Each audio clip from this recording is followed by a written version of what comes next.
Buenos días para todos. Espero que estén muy bien. Em, Bienvenidos al tercer taller del ciclo de formación pedagógica. Em, para algunos será el segundo taller. En esta ocasión tenemos a dos profesores expertos en evaluación que nos van a hablar sobre estrategias y em, sobre estrategias y modalidades de evaluación. Vamos a tener con nosotros al profesor Felipe Micán, que nos va a hablar sobre evaluación en general, y a la profesora Diana Moreno, que en particular nos va a hablar sobre rúbricas. Entonces, creo que ya pusieron a grabar. Ah, sí, ya se está grabando la sesión. Entonces, eh, profesores, muchas gracias de antemano por su participación. Al final les voy a poner aquí en el chat el enlace para que ustedes puedan hacer la evaluación de la sesión. Entonces, a Felipe y a Diana, muchas gracias. Les cedo entonces la palabra. Muchas gracias, Laura.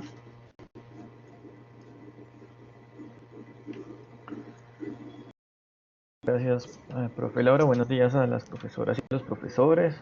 Buenos días para Diana. Y antes de iniciar, simplemente recordarles que la sesión de hoy es, digamos, la misma que hemos hecho ayer y anterior, el lunes y el martes. Es el mismo tema, digamos, es la misma presentación.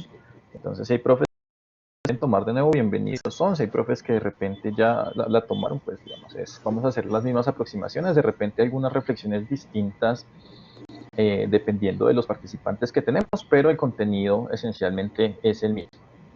Entonces, no sé, Diana, si tú tengas algún otro comentario para comenzar.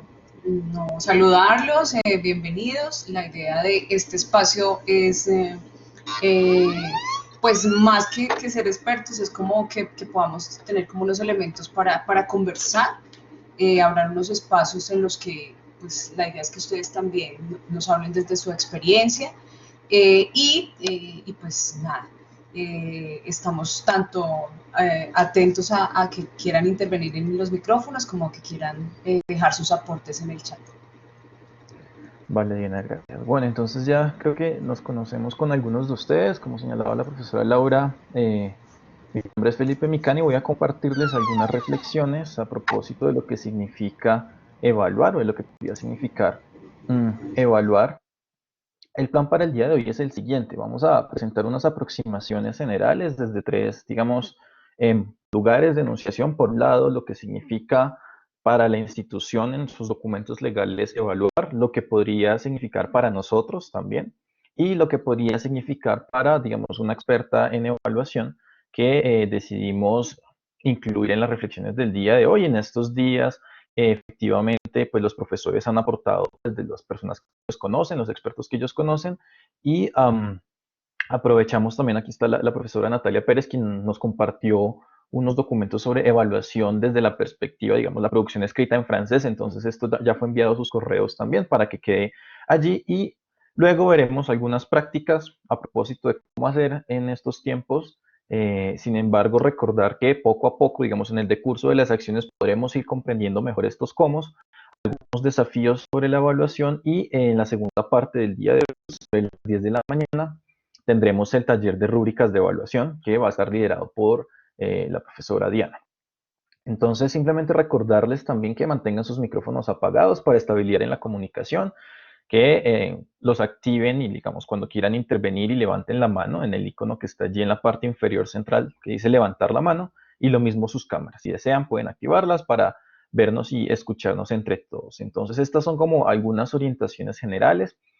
Como señalaba Diana, también está el chat disponible para sus aportes, para sus inquietudes, para lo que, digamos, quieran contribuir, y nosotros estaremos muy atentos a la lectura del mismo. Bien, entonces, vamos a empezar con este tema de las aproximaciones, partiendo desde nuestros lugares, aproximaciones que llamaríamos personales. Y me gusta empezar diciendo que estamos en un tipo de tensión, estas dos flechas que ustedes ven allí. Por un lado, estamos en un tiempo que pues, he considerado llamar suspendido, en el cual todo lo que estábamos acostumbrados a vivir y hacer, que hacía parte de nuestro diario, digamos, vivir, se suspendió como consecuencia de la pandemia y, bueno, de las condiciones que estamos viviendo en el tiempo presente. Y este tiempo suspendido a la vez implicó un mayor distanciamiento, al menos corporal. Dábamos el ejemplo ayer de no tenemos nuestros colegas para compartir el tinto, para almorzar, no tenemos a los estudiantes y hay un mayor distanciamiento, a pesar de que las tecnologías intentan, no lo reemplazan, pero intentan, digamos, acercarnos de una u otra manera. Eso por un lado, y por el otro lado, digamos, en la otra dirección, tenemos este aparente búsqueda de normalidad, donde encontramos reactivaciones en el sistema económico, donde encontramos apuestas de la universidad por construir las alternativas que se quieran, que se necesitan para continuar con los procesos educativos de nuestros estudiantes, con los procesos administrativos y demás. Entonces, sumada a esta búsqueda de aparente normalidad o de restablecimiento de lo que antes era normal para nosotros, hay una mirada optimista, ¿no? Digamos que hay una pretensión y una mirada esperanzada sobre la situación. Sin embargo, pues todos tenemos claro que es bastante compleja para muchos casos. En Bogotá, digamos, hemos visto algunos percances, pero al pensar en las regiones y demás, pues nos damos cuenta de que es una situación bastante compleja la que estamos viviendo. Entonces, esto es como un terreno muy general de lo que está sucediendo. Buenos días a Leonardo, que está saludando allí. Y ahora lo que queremos es que ustedes nos compartan cuáles son sus aproximaciones acerca de evaluar. Entonces, en este enlace que les dejo allí en el chat hay un Padlet donde ustedes van a decir desde sus lugares para ustedes que sí es evaluar, de repente que no es evaluar y cuáles serían las interrogaciones o las preocupaciones que tenemos sobre evaluar en estos momentos. Entonces, les invito a que por favor accedan a este enlace que dejo allí en el chat y para hacer contribuciones ustedes solo hacen clic en el más que aparece. Vean los aportes de los colegas del lunes y del martes, entonces podrán leerlos de manera general, pero a la vez les invito a que si tienen alguna idea nueva o algo que de repente no está allí recogido, a que la agreguen y la añadan en este, digamos, en este tablero general que tenemos. Entonces vamos a tomar unos 4 o 5 minutos para hacer este ejercicio en el enlace y yo voy a compartir acá la pestaña donde está abierto para que lo podamos ir viendo. Si por alguna razón alguno no puede acceder al Padlet, de repente está solo en su celular, pues nos puede dejar sus contribuciones en el chat o puede abrir su micrófono de lo que considera que sí es evaluar, que no es evaluar y cuáles son esas interrogaciones o preocupaciones que tiene en este momento. Entonces, les dejamos este tiempo, unos 4 o 5 minutos, y ya volvemos.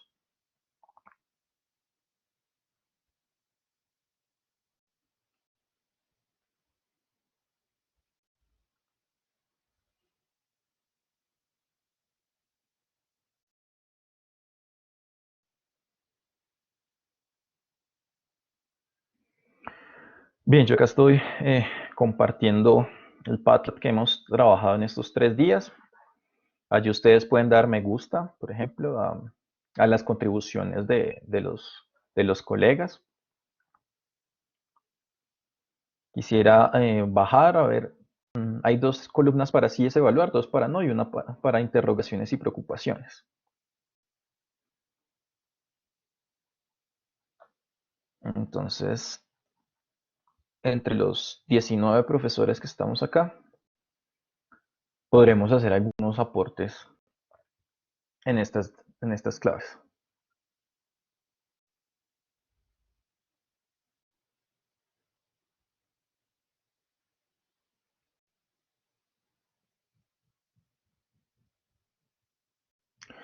Bueno, aquí ya vemos algunas contribuciones, estas creería que son desde hoy. Sí es evaluar, una oportunidad para comprobar que es una persona diferente antes de la evaluación, realizar un proceso de análisis y retroalimentación de las actividades. Bueno, aquí nos centra en el proceso, en lo que hacemos con ese proceso y en un asunto digamos, una retroalimentación formativa de las actividades, pueden ser tareas, talleres, bueno, etcétera. Replantear el proceso de enseñanza-aprendizaje, valorar un trabajo a partir de las bases del mismo, bueno, esta resulta interesante. nos dicen también examinar el progreso que se tiene con respecto a la consecución de objetivos personales, académicos y profesionales. Esta aproximación tal vez es nueva en esta columna de si es evaluar porque abre un panorama sobre los objetivos, no solo en la clave académica, sino también en la clave personal y en la clave profesional. En ocasiones, digamos, la mirada está restringida al saber específico que estamos aprendiendo, que estamos enseñando. Tener suficiente tiempo para implementar un plan de mejoramiento, ¿okay? Evaluar en la clave de, bueno, que está una suerte de diagnóstico y ahora cómo podemos mejorar.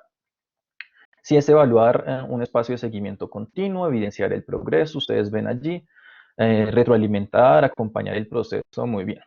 Ahora podemos compartir algunas de las ideas de lo que no sería evaluar. No es controlar o no es controlar, bueno, esto está confusa en la puntuación. No sería evaluar, omitir la retroalimentación y no hacer plan de mejoramiento. Entonces, claro, si se queda en una sola parte de, digamos, en una única dirección, sin el acompañamiento necesario, pues no estaríamos hablando de evaluar. No es un listado de notas negativas sin análisis ni retroalimentación conjunta. ¿Okay? Ustedes van a ver en muchas de estas respuestas el tema de que no es evaluar, dar una calificación. Parece que esto es compartido, digamos, entre muchos profesores, sin embargo, reconocemos la presencia fuerte que tienen las calificaciones en los sistemas educativos actuales y en particular en lo que tiene que ver con exámenes finales, con porcentajes y demás. Tener en cuenta solo una nota y dejar de lado todo el proceso formativo, dar opinión personal al trabajo del estudiante sin justificación alguna. Bueno, de repente tal vez todas las opiniones, por más personales que sean, son justificadas. El lenguaje es un ejercicio también, digamos, político y deviene de una justificación de una u otra manera. Acá, evaluar no es cuantificar. Veremos que una de las comprensiones de la evaluación sí es la cuantificación, efectivamente, pero no es la única. Digamos, no se restringiría a eso. Evaluar algo que no se ha trabajado en clase, desconocer que sus errores se pueden convertir en sus fortalezas para aprender mejor, dar solo una nota. Bueno, aquí alguien decía depende, y estas contribuciones de ayer. Y algunas de las interrogaciones y preocupaciones, nosotros también les enviaremos esto para que ustedes puedan ver el mapa construido entre todos los profesores. Optimizar los tiempos para una retroalimentación efectiva individual es una interrogación, una preocupación. Con Diana veremos que las rúbricas nos podrían ayudar en este ejercicio. Algunas de las herramientas tecnológicas que tenemos también lo pueden hacer. ¿Qué interroga y qué preocupa también? El consenso con los estudiantes de lo que se debe evaluar teniendo en cuenta que cada grupo tiene un desempeño y una dinámica diferente. Si bien existe una base, puede haber elementos que valen la pena ser evaluados. Sí, cada grupo, digamos, lo reconocemos como distinto y a eso podríamos sumarle que cada individuo es distinto. Es decir, cada uno de nuestros estudiantes y cada uno de los profesores tiene particularidades en muchas dimensiones que, digamos, es una heterogeneidad que circula en los espacios de la aula de clase, en la universidad, pero que a veces intenta, digamos, eludirse o no ser tomada en cuenta. Pues bien, profes, acá tenemos, les agradecemos sus contribuciones, el enlace quedará abierto, creo que el resto del día, si ustedes quieren complementar o si le quieren dar una mirada a lo que hemos recogido en estos 3 días, que es muy rico. Y diríamos que es el punto de las reflexiones desde una aproximación personal. Todos nosotros hacemos parte de procesos evaluativos, todos nosotros evaluamos también, todos nosotros de una u otra manera, ya sea como seres que evaluamos o como objetos de la evaluación, estamos allí poniendo en juego nuestras discursividades, nuestros saberes, nuestras aproximaciones a lo que implica evaluar. Entonces, bien, este punto de partida es importante porque no lo podemos, digamos, negar ni desconocer. Lo que les quiero presentar ahora es una serie de aproximaciones institucionales sobre lo que significa evaluar. Lo que yo hice fue tomar estos documentos que ustedes ven allí listados, hay 7 documentos, estatutos de la universidad, un conjunto de reglamentos y el código de buen gobierno, y rastreé institucionalmente, es decir, lo que está escrito en el papel, qué significa evaluar, que de una u otra manera esto es lo que tenemos escrito. Ya veremos que las prácticas pues se actualizan, se transforman permanentemente, pero esto es lo que está en la universidad. Lo que hice fue buscar esta suerte de raíz más una vocal que es evalúa. De repente tendría que haberla cortado en evalú para encontrar otras palabras. Y lo que ustedes ven en paréntesis es el número de repeticiones en las que aparece esta palabra, ya sea evaluar, evaluación, evaluativo, etcétera, en los documentos. Entonces, fijémonos que llama la atención que donde más recurrencia hay es en el reglamento del profesorado. O sea, 105 palabras relacionadas con evaluar o evaluación en el reglamento de los profesores. Esto nos orienta un poco sobre pues, el centro de una u otra manera que hay en el tema de los profesores. También llama la atención que está en el reglamento de los estudiantes con una alta recurrencia, ¿sí? 50 repeticiones o 50 referencias a la palabra evalúa, evaluación, evaluativo, dentro de estos reglamentos. Y como pueden ver, pues en los estatutos, en el reglamento orgánico, en el reglamento del personal administrativo, de las unidades académicas y del Código de Buen Gobierno también hay aparición de esta palabra. Ahora ustedes se podrán estar preguntando, bueno, ¿y qué es lo que nos dicen en estas palabras específicas? Es lo que les voy a presentar. Por supuesto, hay otros documentos que valdría la pena revisar desde el departamento mismo, desde las coordinaciones, pero no están aquí contemplados. Entonces, hay una definición que aparece en el Código de Buen Gobierno y es explícita sobre lo que significa institucionalmente evaluación, ¿sí? Entonces, para la institución, dice lo siguiente: la evaluación es parte fundamental de la vida universitaria, ¿sí? Se hace, digamos, es central en lo que ocurre en la universidad. Ahora, antes teníamos esta vía en el campus, ahora tenemos una universidad que está mediada por las pantallas permanentemente, ¿verdad? Y dice también está presente en todas las actividades de la universidad. En los documentos vemos pues actividades de orden académico, actividades de orden administrativo, veremos también pues las funciones de docencia, de servicio y de investigación que son sustantivas a la universidad y que allí ocurrirán la evaluación de manera general. Lo otro que llama la atención es que se entiende como insumo para la autorregulación, y esto tendría que ver con auto más algo más. En este caso lo mencionan ellos, autorregulación, no menciona el Código de Buen Gobierno de esta manera, pero podríamos tener una relación directa con autonomía, con control de sí mismo y toma de decisiones con relación a un proceso, como han señalado algunos colegas. Y la evaluación también es entendida como el mejoramiento continuo. Y aquí se ancla, digamos, hay un punto de encuentro con la comprensión que teníamos o que tenemos los profesores de la evaluación como un proceso, como una práctica permanente, como un espacio formativo. Esto, digamos, aparece en los documentos institucionales. Ahora, esta es la definición explícita, pero también hay una gran polisemia en el uso, digamos, terminológico que hay acá. Dejo esta imagen de Babel, no porque hablemos muchas lenguas, aunque sí hablamos varias lenguas, sí, pero sin embargo nos entendemos en la universidad. Más que por el tema de lenguas es porque hay un asunto con, al usar una unidad léxica, una palabra, en tantos sentidos, en tantos significados posibles, puede que su comprensión se atomice. Y entonces no sepamos institucionalmente con claridad a qué estamos refiriendo cuando nos hablamos de evaluación. Y esto lo digo porque así ocurre en los documentos. Entonces yo he extrapolado 5 elementos, 5 posibles comprensiones institucionales sobre lo que significa evaluar o lo que significaría evaluación. Entonces en la primera viñeta ustedes pueden ver lo que correspondería a ciertos tipos de evaluación, ¿sí? A una clasificación de tipologías institucionales de la evaluación. Entonces, ¿qué encontramos allí? Evaluaciones periódicas, específicas, de desempeño, académicas, supletorias, parciales, finales, escritas y orales. Esto de entrada tiene que ver con los tipos, pero digamos, con mayor detalle nos daríamos cuenta que obedecen casi que a una asociación de evaluación con examen, ¿sí? Evaluación, examen, y esto es un asunto terminológico propio del español, que evaluación es muchos elementos. En inglés, bueno, test se diferenciaría de evaluation o de assessment, etc.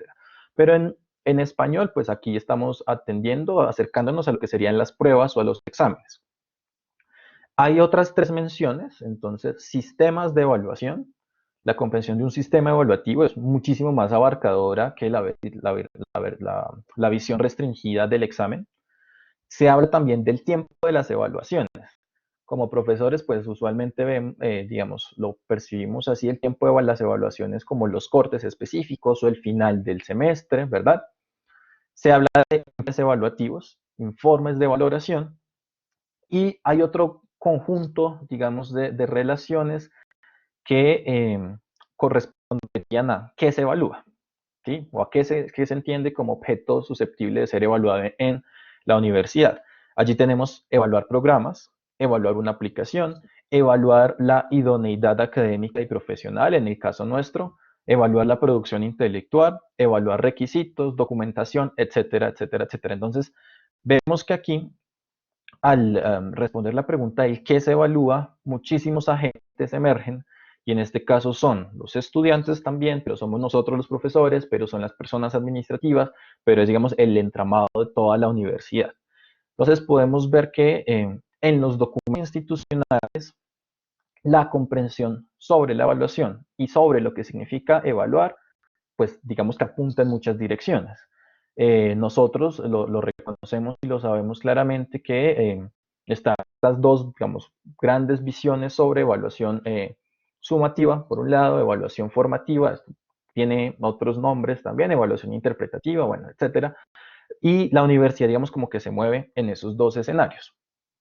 Lo problemático es el uso terminológico, de nuevo, porque cuando hablamos de evaluar no sabemos a qué nos estamos refiriendo. Para el caso de lo que viene ahora, vamos a abordar específicamente evaluación en clave formativa, más que en una clave sumativa estrictamente.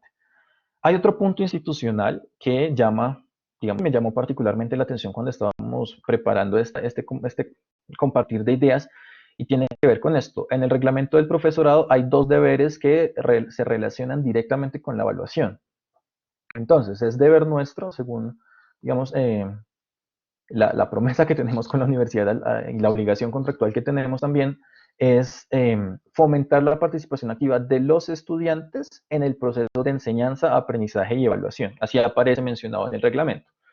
Entonces, la evaluación relacionada con las prácticas de enseñanza y relacionadas con los procesos de aprendizaje, pero lo que, digamos, podríamos discutir es su lugar al final de esta cadena, ¿sí? Porque en ocasiones se tiende a creer que la evaluación solo ocurre al final, ocurre como, digamos, elemento terminal. Valdría la pena poner la evaluación, posicionarla en otro lugar al comienzo, pues podría cambiar, digamos, el orden. Si asumimos la evaluación desde el comienzo, de inmediato las prácticas de enseñanza y aprendizaje se van a transformar. Si partimos de las prácticas de enseñanza y las prácticas de aprendizaje para desembocar en la evaluación, pues esto también va a tener sus variaciones. Entonces, como llama la atención esta orden y este deber que tenemos los profesores. Y hay otro elemento que es complejo y es, digamos, susceptible de discusión, que tiene que ver con un llamado a evaluar objetividad, justicia y equidad. Digamos, son tres palabras, pero son complejas en su significado y en su comprensión. Lo que podría llegar a ser objetivo en unos casos, o desde cierta perspectiva ética, por ejemplo, no lo podría ser en otros, lo que desde un punto de vista podría ser justo desde otro. Digamos, aquí el sistema axiológico varía mucho y no es tan sencillo esto, ¿sí? O lo que resulta siendo objetivo, justo y equitativo, por ejemplo, para unos estudiantes no lo es para los otros, lo mismo con nosotros, los profesores. Entonces, estos elementos de objetividad, justicia y equidad refieren particularmente a las pruebas académicas. Aquí ya se habla de pruebas. Si veíamos que antes se hablaba como varios tipos de evaluar, evaluaciones finales, supletorias, etcétera, pero aquí ya se refiere a las pruebas académicas, digamos, en el sentido del examen o en el sentido del test. Entonces, bueno, esto es como un esbozo muy general de lo que se entiende institucionalmente. Hay otro punto que tiene que ver con el CAE+E, el Centro para el Aprendizaje, la Enseñanza y la Evaluación, o más la evaluación, en donde ellos han acuñado y, digamos, en las capacitaciones que nos dan ofrecen esta aproximación a la evaluación desde López, donde mencionan el asunto de documentar los aprendizajes, ¿verdad? Por un lado, y cómo esto tiene que ver con el alcance de los resultados esperados, de los RAE que se formulan desde cada uno de los espacios académicos, desde cada una de las asignaturas, y cómo esto tiene que ver con fortalecer o retroalimentar el proceso de los estudiantes su toma de decisiones y a la vez el proceso de enseñanza. Entonces pareciera que esta comprensión de López se ancla, digamos, con la definición que veíamos en el Código de Buen Gobierno, que, como señalaba, tenía que ver con la autorregulación y con el proceso continuo. Entonces, bueno, esto, digamos, es las actividades institucionales que entran en juego al pensar el tema de la evaluación, o lo que significaría evaluar. Ahora, yo quiero compartirles algunos aportes de Annie Hovick, de Rebeca Annie Hovick, quien es profesora e investigadora en la Universidad de Buenos Aires, y hace un par de semanas estuvo, digamos, tratando el tema de evaluar en estos tiempos y lo que significaría. Una vez más, los cómo se van a dar en el proceso, es decir, tuvimos un cambio a modalidad, digamos, de enseñanza de emergencia, como algunos la han llamado, y ahora estamos en estas posibles modalidades remotas combinadas en las que estamos trabajando todos. ¿Qué nos va a funcionar efectivamente o qué no nos va a funcionar? Pues hay que darle tiempo y ver después qué podría funcionar. Un poco aquí digamos, nuestro saber pedagógico entra en juego y es el que nos permitirá tomar las decisiones que consideremos más pertinentes. A mí me interroga, por un lado, a la vez me preocupa que todos los profesores hemos estado como en capacitaciones y en formaciones permanentes, pero cuando entremos en diálogo con los estudiantes, ellos también van a traer todo un sistema de ideas, un sistema de prácticas que van a estar en juego allí. Y de repente, digamos, buscar el equilibrio es un gran reto que tenemos en estos casos, a propósito de la evaluación. Entonces, para Annie Hovick, ella señalará, como lo señala la institución, como lo señala el CAE también, que evaluar es una oportunidad de aprendizaje. ¿Sí? Más allá, decíamos en el Padlet que evaluar no es rajar, no es dar calificaciones negativas, sino es una oportunidad de aprendizaje. Se asume como un proceso continuo, ¿sí? Un proceso implica, digamos, momentos de transformación, implica momentos en los que hay, digamos, una aparente estabilidad, implica retomar, recrear, volver a pensar continuamente, ¿cierto? Es también desde esta aproximación transversal y flexible. Transversal quisiéramos creer que ocurre de manera inmediata en nuestros espacios académicos, ¿verdad? Pero pues también debería atravesar las reflexiones que se hacen al interior de las coordinaciones, en los departamentos, en las facultades, en las unidades académicas, bueno, en los diferentes niveles. Y es flexible. Flexibilizar la evaluación es un reto cuando tenemos grupos numerosos de estudiantes y una población bastante heterogénea, pero hacia allá podríamos avanzar. Ya veremos cómo de repente es posible con algunas herramientas tecnológicas. Es situacional y contextual. Por un lado, las situaciones y los contextos han cambiado muchos. Al comienzo decíamos esta aparente búsqueda de normalidad, pero lo cierto es que lo que nos está sucediendo es todo menos normal, entre comillas, ¿verdad? Entonces, pensar en las situaciones y en los contextos de nuestros estudiantes es un reto. En la universidad tendríamos todo el grupo, digamos, en el aula de clase y estarían seguramente todos en Bogotá, etcétera. Ahora sabemos que muchos estudiantes no viven en Bogotá, que de repente están con sus familias, están en otros lugares, están en otros espacios geográficos del país y sus contextos y sus situaciones cambian de manera inmediata. El reto es tratar de conocerlos, caracterizarlos y ver qué es lo que nos podría funcionar mejor en la clave de los mensajes, en la clave educativa formativa. La evaluación debería reconocer o evaluar lo particular, lo único y lo diverso. Aquí hay pistas, por ejemplo, en temas de reconocer estilos de aprendizaje, de valorar inteligencias múltiples, de valorar estilos cognitivos también. Nos podría dar algunos indicios sobre estas particularidades, unicidades de nuestros estudiantes. Por supuesto, de nosotros también, es decir, de repente hemos estado en el reto de, no sé, yo sé que todo funciona y mis clases son muy buenas y los estudiantes lo señalan así en presencialidad. Ahora en virtualidad no sé muy bien cómo proceder, por ejemplo, no sé el tema del computador, el tema de no interactuar directamente con los estudiantes. Entonces, aquí, digamos, esto va todo el tiempo en ambas direcciones. Y esto no lo señala directamente Annie Hovick, pero es importante traerlo a colación, y es que al evaluar, digamos, nuestras perspectivas sobre la evaluación revelan parte de lo que somos como profesores. Indudablemente nos permite entender eso, pero también, digamos, la comprensión que los estudiantes tienen sobre evaluación, sobre evaluar, también denota parte de lo que ellos están entendiendo sobre aprender y sobre la práctica de enseñanza. Yo creo que hemos estado en el asunto de nuestros estudiantes que nos preguntan, ¿y va a tener nota o no va a tener nota? ¿Cuántos puntos son? ¿Y tiene puntos o no tiene puntos? Ellos que dicen, no, pues a mí me interesa efectivamente aprender. Y aquí vamos viendo un poco quiénes son los agentes intervinientes en este tema de lo educativo y de las prácticas universitarias mismas. Hay otro conjunto de 8 ideas que vale la pena presentar. La evaluación evaluar, digamos, tendría que ser coherente con las prácticas de enseñanza.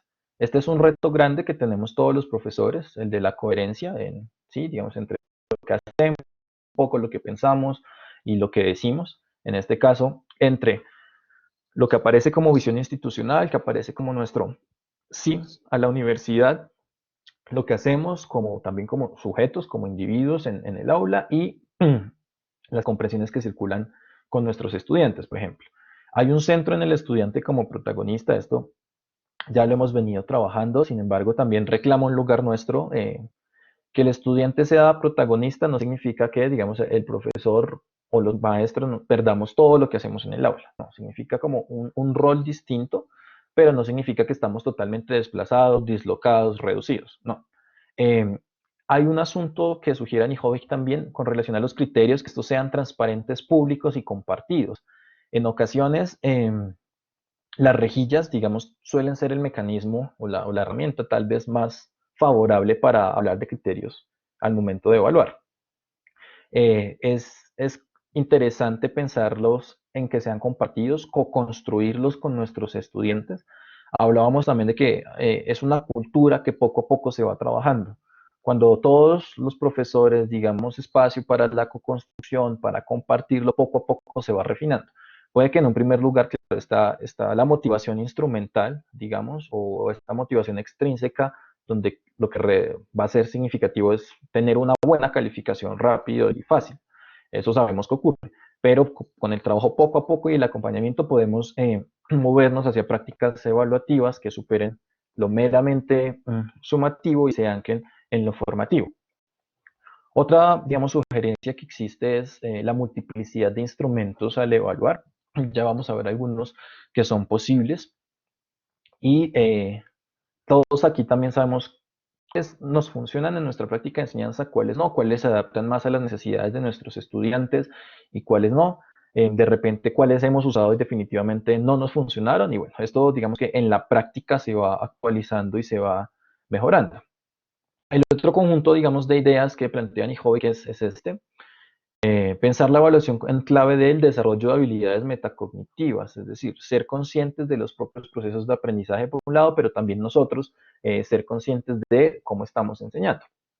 Esto ayudaría en esta clave que sugiere la institución de la autorregulación o de la autonomía y sería importante trabajarlo. De nuevo, no significa que yo tenga una clase que se llame así, no sé, desarrollo de habilidades metacognitivas, sino que al pensar el aprendizaje, al pensar en lo que ocurre en el aula de clase, podemos abrir espacios para compartir con nuestros estudiantes sobre esto, para brindar algunas herramientas, algunas estrategias. Hay un reto que tenemos también como profesores y es el de la retroalimentación. En el Padlet veíamos que evaluar sí es dar una retroalimentación. Anijovic la caracterizaría con lo siguiente. Diría que una retroalimentación que sea formativa, que sea eficaz, que sea focalizada y que sea oportuna. A veces esto no es tan sencillo cuando tenemos muchos estudiantes, por ejemplo, cuando tenemos muchísimas actividades por revisar, los que trabajamos en lenguas, enseñanza de lenguas, no sé, producciones escritas, producciones orales. Es difícil, pero este es el reto. Que se focalicen en elementos muy puntuales, que sean oportunas en el tiempo, ¿cierto? En el tiempo, que no pasen 2 meses, un mes, y no se supo qué fue lo que pasó con algún elemento específico dentro de la clase, sino que ocurra en un tiempo cercano y que funcionen para aquello que queremos, digamos, que nuestros estudiantes centren su atención o queremos que ellos mejoren. Hay un aporte importante en la retroalimentación entre pares, en la coevaluación. Aquí existe como este debate de las experticias de los estudiantes que no, digamos, entre comillas, no tienen tanto conocimiento como podría tenerlo un profesor. Bueno, aquí hay como un conjunto de ideas que complejizan este punto. Sin embargo, las prácticas de coevaluación, y digamos, hay varias investigaciones que lo demuestran así, han notado que el trabajo entre pares, por un lado, fortalece el aprendizaje individual y por otro lado hace también que haya una corresponsabilidad con lo que se está haciendo. Entonces, la coevaluación, digamos, y estas prácticas evaluativas entre pares de estudiantes, por un lado, pero también entre pares de profesores, eh, son significativas. Hay que, de nuevo, modelarlas, trabajarlas poco a poco con los estudiantes y con nosotros. Sabemos acá de los equipos por áreas, por ejemplo.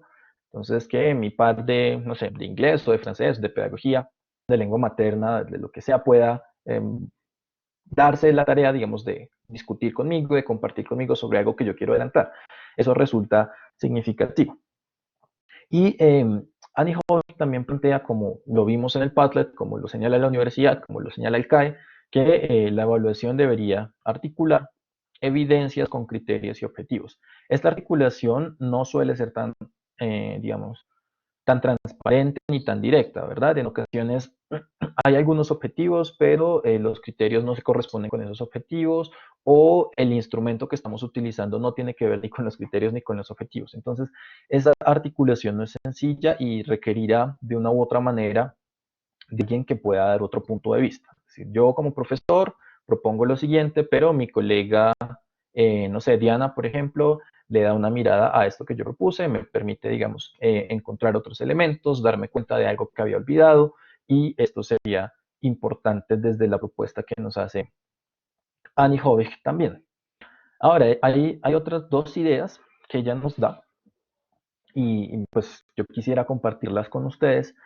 Por un lado, que la evaluación se entrama en un sistema, ¿verdad? Veíamos un poco estas ideas al comienzo del sistema, donde tiene muchísimas partes, pensemos, no sé, en un sistema del cuerpo humano, no sé, sistema respiratorio, qué sé yo, y todo, digamos, está entrelazado, tiene diferentes funcionalidades, tiene diferentes elementos. Pensar la evaluación como sistema. Ella da unas pistas. ¿Qué incluiría ese sistema?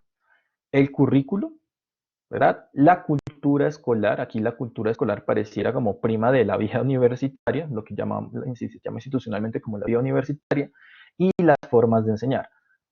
Entrarían otros elementos, pero buscar este entramado, ¿cierto? El entramado como tejido también implicaría al menos estos tres elementos. Ocurre, sí. ¿De qué manera ocurre? Bueno, tiene sus matices y tiene sus particularidades.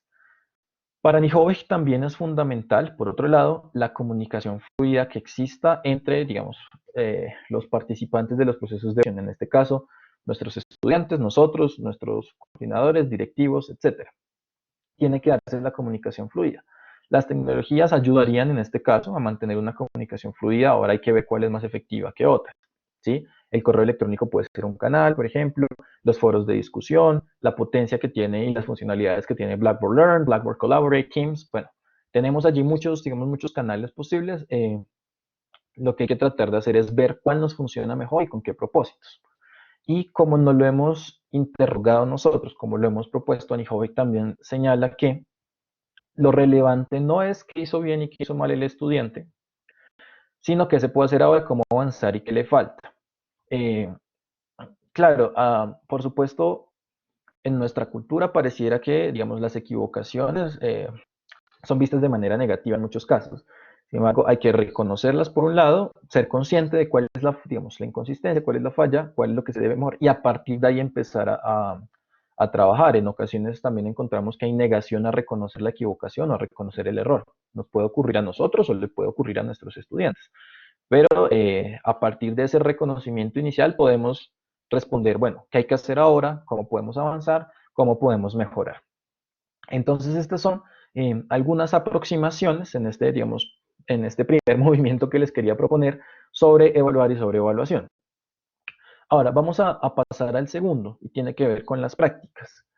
Con relación a las prácticas, los cómo, pues son muchos.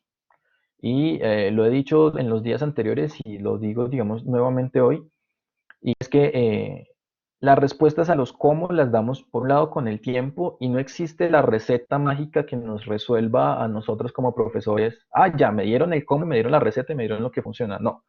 Creo que uno de los lugares que tenemos nosotros es como expertos en nuestro campo, como especialistas, como hacedores, ¿verdad? Y nuestro saber pedagógico, es decir, que tiene la reflexión entre las prácticas, los discursos y las acciones, eh, nos permitiría resolver los cómo que sean más favorables para el curso específico que enseñamos, para la clase específica que tenemos, para el seminario, etc. Eh, no están preestablecidos, ¿sí? Y no se trata me dieron la receta y voy a implementarla porque, como sabemos, las interacciones humanas fluctúan permanentemente. Ahora, aquí hay un conjunto de respuestas a esos cómo que nos podrían ayudar y que de repente podrían darnos algunas pistas para estos momentos de educación combinada, como la universidad lo ha llamado, educación remota a partir de las próximas semanas. Hay dos listas de cómo uno y cómo dos, los hemos llamado de esta manera. Entonces, por ejemplo, el trabajo por proyectos, la semana pasada en evaluación de lenguas extranjeras veíamos algunos rasgos sobre esto, les compartía algunos de estos elementos. Por ejemplo, el tema de los portafolios, el tema de los informes. De repente en lenguas no es tan común encontrar demostraciones y simulaciones, pero se podrían hacer. Tiras cómicas o secuencias, aquí, no sé, para quienes tengan un trabajo más desde lo visual, por ejemplo, o un trabajo desde el arte, pues esto podría ser interesante en una clase, se podría, digamos, volver muchísimo más práctico mediante las tecnologías, podría ocurrir. En nosotros, ¿cómo encontramos las entrevistas, las notas, los diarios, blogs, autobiografías, sociogramas, sociodramas y un gran conjunto de prácticas que podrían ser conducentes a mejores, digamos, propuestas de enseñanza, ¿sí? Y que fortalezcan los procesos de aprendizaje. Por supuesto, todos estos elementos podrían ser objeto, deberían ser objeto de evaluación, no de nuevo una evaluación sumativa, sino una evaluación formativa. ¿Qué es importante asumir acá?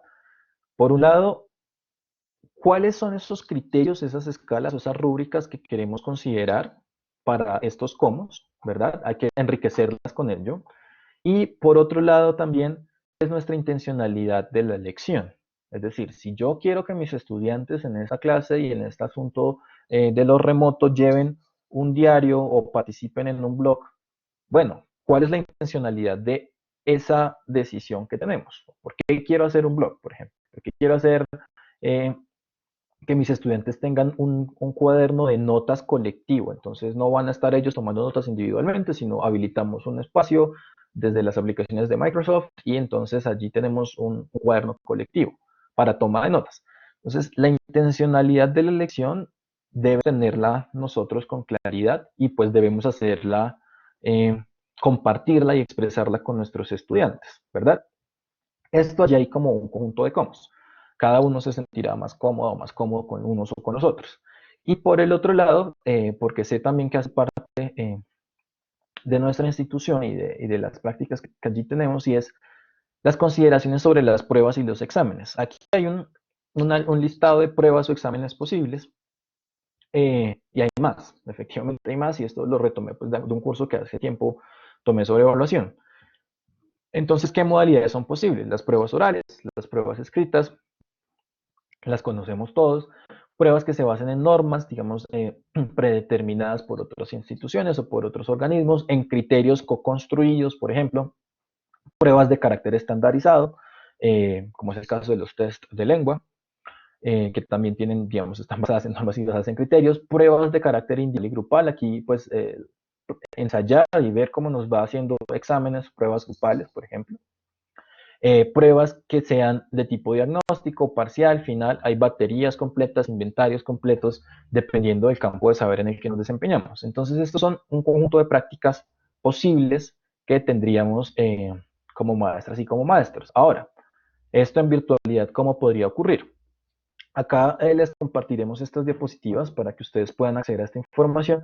Hay una suerte de infografía, una rueda, un no sé, de herramientas que tenemos en línea y que pueden ayudarnos al pasar de estos elementos que hay aquí digamos, una mediación tecnológica. Entonces aquí ustedes verán Por ejemplo, para crear video lecciones o videos interactivos que podemos utilizar, para diseñar rúbricas, para desarrollar actividades individuales y colaborativas. Y aquí hay un conjunto de herramientas, de sitios web, de aplicaciones que podemos utilizar. ¿Sí? Nosotros, por ejemplo, usamos Padlet al comienzo de la sesión de hoy. Ustedes conocerán algunas. Quizlet es común en el caso de lenguas extranjeras, por ejemplo, bueno, toda la suite de Office, y allí está disponible. Esto fue presentado la semana pasada por la profesora Carolina Rodríguez y pues yo creo que vale la pena traerlo a colación en este caso. Ella lo planteaba para esta metodología Flipped Classroom, sin embargo creo que las herramientas nos funcionarían para mediar las prácticas de enseñanza y de aprendizaje. Entonces aquí hay como una amplia gama de lo que podemos hacer. Como señalamos coloquialmente, la invitación es a cacharrear con estas herramientas y a ensayar. Entonces casi que es ensayo, error, si funciona, no funciona, me siento más cómodo usando, qué sé yo, Screencastify que Screencast-O-Matic, bueno, etc. Esto es como la invitación. Y luego entramos al tercer movimiento, digamos, y es solo plantear algunos desafíos sobre evaluar aproximaciones, prácticas y desafíos, como veíamos en la convocatoria, digamos, en el llamado a esta conversación, y es, por un lado, hay que interrogar la enseñanza y sus condiciones. Esto es fundamental. No, hemos interrogado el aprendizaje permanentemente, ¿verdad? Hemos interrogado la evaluación, pero también debemos interrogar la enseñanza y sus condiciones. Un par, qué sé yo, estar en el computador 8 horas o más, ¿qué significa para nosotros como maestros? ¿Sí? ¿Qué significa para nuestra salud visual, para nuestra salud mental, emocional? Estar en una silla todo el tiempo, que no es la silla más apta, ¿qué podría significar, no sé, para nuestra salud ocupacional, ¿cierto? Y nuestras condiciones corporales en unos años. Hay que interrogar la enseñanza y sus condiciones, por un lado. Esos son dos ejemplos muy, digamos, muy inmediatos. Como ya lo hemos visto, evitar que evaluar sea solamente tener buenas notas, y digamos, enfatizo en buenas notas porque si hay buenas notas no hay inconvenientes, ¿verdad? Parecía. Si hay notas que no son tan buenas, sí hay inconvenientes, si hay suerte de reclamaciones y para nosotros mismos en las evaluaciones que nos hacen, bueno, todo lo que ocurre allí. Y esto implica superar el paradigma de la rendición de cuentas, ¿sí? Una rendición de cuentas negativa, que no tiene que ver con aprender directamente. Potenciar autoevaluación y coevaluación es un desafío, no solo con digamos, la dirección del estudiante, sino en nuestra dirección también. Pensar cuáles son los roles, los posicionamientos, las discursividades y yo enfatizo acá las corporalidades, qué ocurre con el cuerpo en este tiempo, qué ocurre con el cuerpo nuestro, qué ocurre con el cuerpo de nuestros estudiantes. Una profesora decía, pues es que yo pongo el listening de acuerdo con el ejercicio de escucha, de acuerdo con cómo veo que están reaccionando sus caras y si se están viendo o no se están viendo en una hora de clase. Aquí es difícil, o sea, tenemos 15 participantes, 20 con las personas que estamos de moderadores, y yo no sé, por ejemplo, Mario, cómo están en este momento, Natalia, o Nubia, o Sandy, bueno, no sé en realidad ustedes cómo están. Yo hago el sí mágico de que me están dando y que están allí, pero es complejo tener certeza sobre este elemento. Y Mario envía una carita. Y tenemos un conjunto de relaciones, ¿verdad? Que pensar. Evaluación en clave axiológica o en clave del sistema de valores. Evaluación con relación a elementos de política o de biopolítica, si se quiere, con elementos de poder, con elementos de violencia, con elementos de infantilización del otro y nuestra, con emocionalidad. Sí, hay un conjunto de relaciones inexploradas todavía, o sea, cómo se manifiestan las emociones, por ejemplo, a través de un emoji en este caso, o sea, yo no conozco a Mario Alberto, pero él me envía una carita, entonces yo me hago ya una idea acerca de Mario y de cómo está Mario. Cuando no veo al otro, pero tengo que imaginarlo a través de un chat, por ejemplo. Todas estas relaciones son desafiantes para nosotros. El tema del plagio resulta siendo también desafiante. Lo que yo he señalado es que los mecanismos de control y de vigilancia no van a resolver el problema. O sea, eso es como tratar de cubrir la dificultad, pero no la atienden de raíz, ¿sí? Ante el mecanismo de control y de vigilancia siempre va a haber la grieta que implica el escape, que implica la superación de ese mecanismo de control y de vigilancia. Eso históricamente se ha demostrado de esta manera. La clave sería formativa, de autorregulación, de autonomía, de compromiso, de responsabilidad, como señalaba algún profe en el Padlet, personal, profesional y formativa. Entonces esto es como desafiante.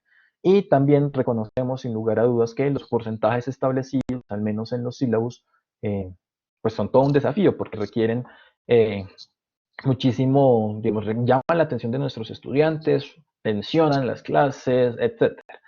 Entonces aquí hay una lista de 7 desafíos que, más allá de discutirlos en detalle hoy, es que nos queden para la reflexión eh, posterior. Entonces este es como el tercer movimiento de esta primera parte del taller. Vimos algunas aproximaciones en clave institucional, en clave personal y en clave un poco más teórica.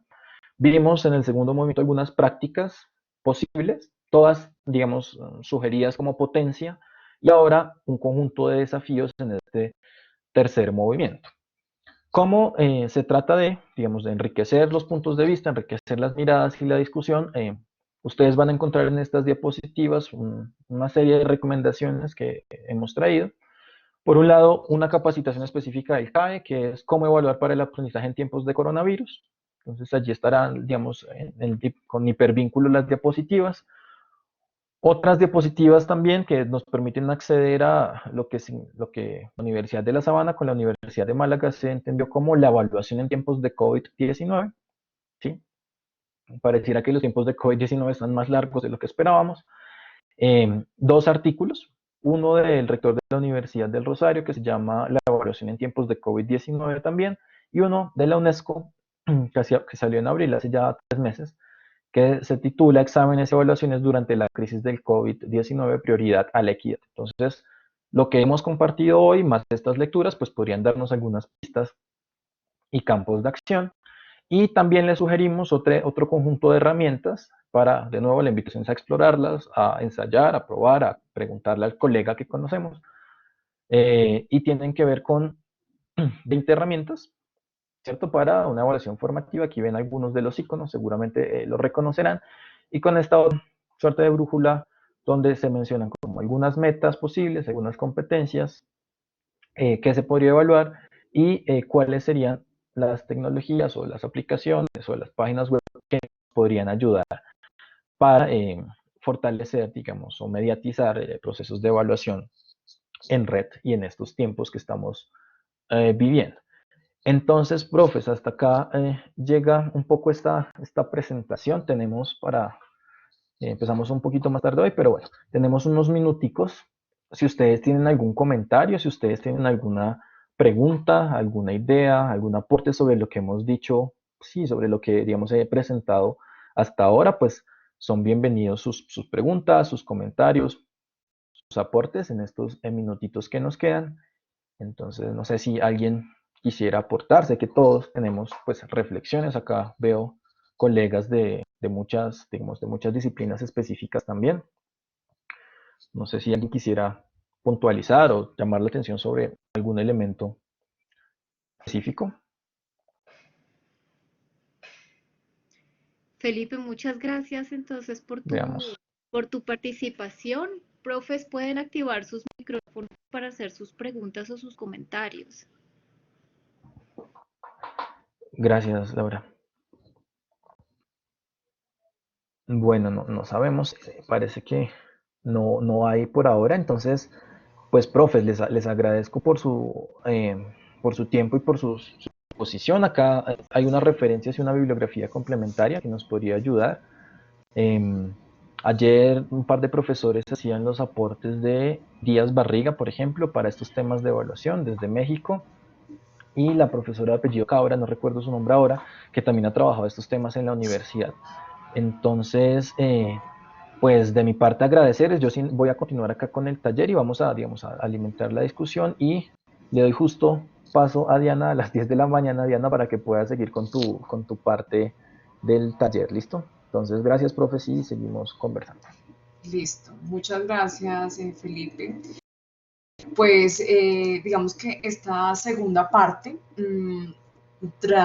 vamos a tratar de que se ancle con aquello que nos acaba de presentar Felipe respecto a una visión general, unas expectativas generales frente a la evaluación, y ya lo que implica unas dimensionalidades, una polisemia de la evaluación, y ya lo que implicaría, digamos, que bajar eso abstracto de la evaluación, digamos que 2 caras de la moneda que están relacionadas con con un cómo que formulaba ahí Felipe en sus presentaciones, que tiene que ver con las actividades y que tiene que ver con cómo las actividades van a ser evaluadas o son evaluadas.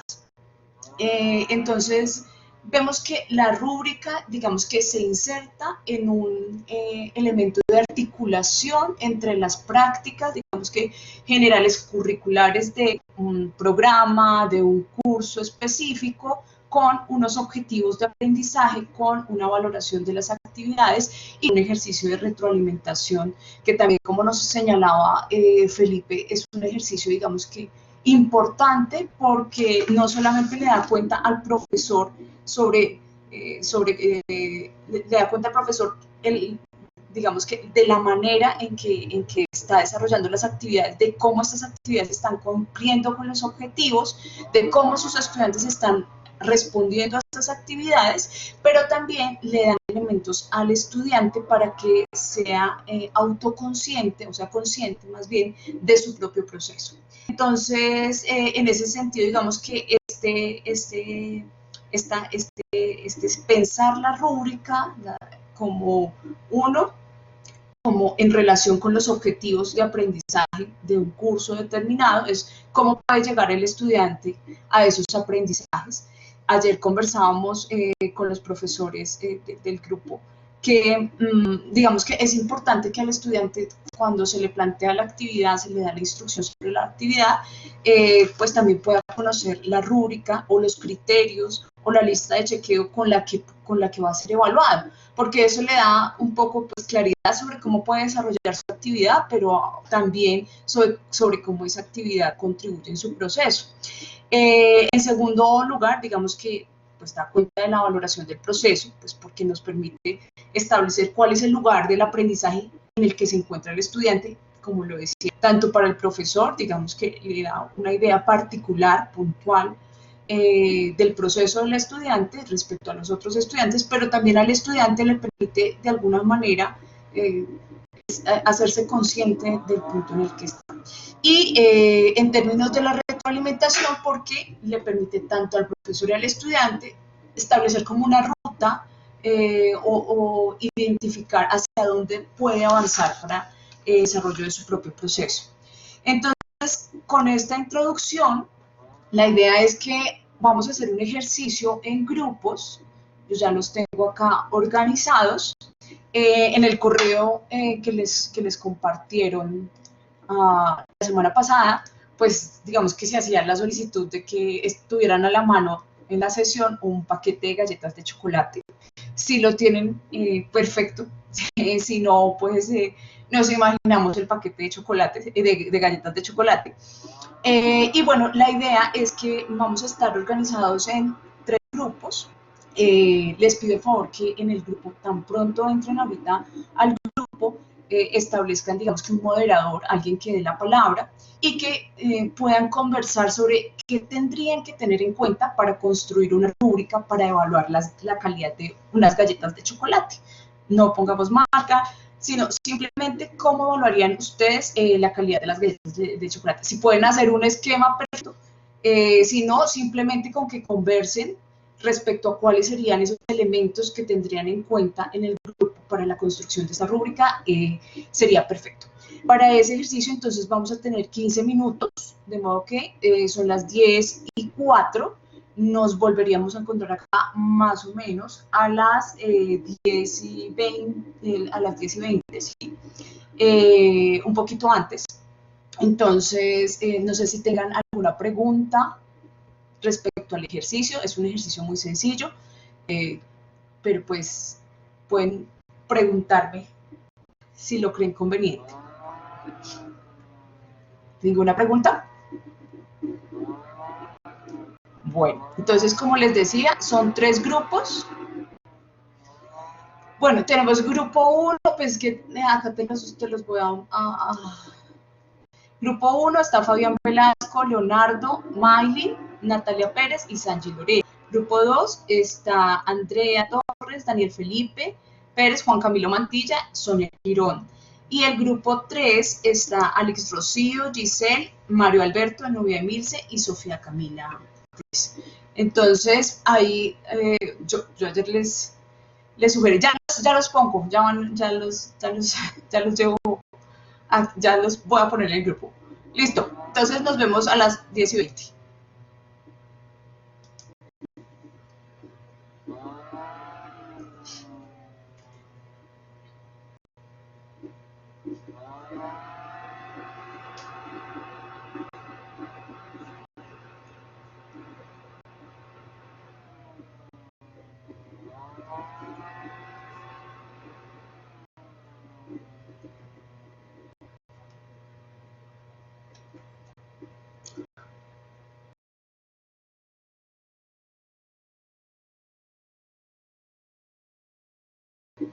Ya te agrego.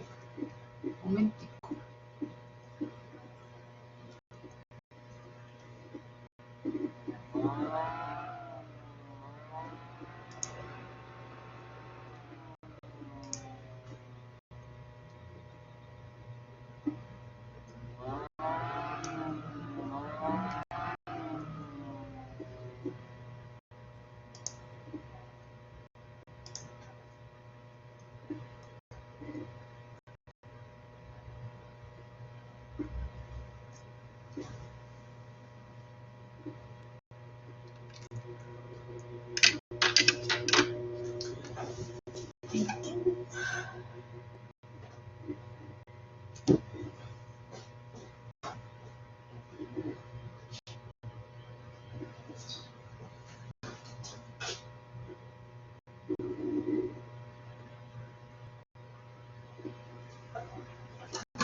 Ya te incluyo nuevamente. Carolina, ¿en qué grupo quieres que vaya, Liliana? Ay, qué Ya la pena, he sí, es puesto que en el yo no grupo sé por 2. qué a mí no. Soy yo, Carolina Vargas, de los cursos virtuales de inglés del departamento. Lo que pasa es que no, como yo pues tengo esa contraseña cada vez que entro a los. Ya está como configurada a mi trabajo en Blackboard con mis estudiantes, por eso no aparece mi nombre, qué pena. Pero mi nombre es Carolina Vargas Gómez, ¿cómo están? Vale, Carolina, ya te ubicamos, ¿listo? Gracias, qué pena, gracias. No te preocupes, ya te enviamos un grupo. Listo, Diana. ¿Ya? Listo. Es que no sé por qué no me dejaba acá actualizar. Gracias, Felipe. Vale.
Felipe,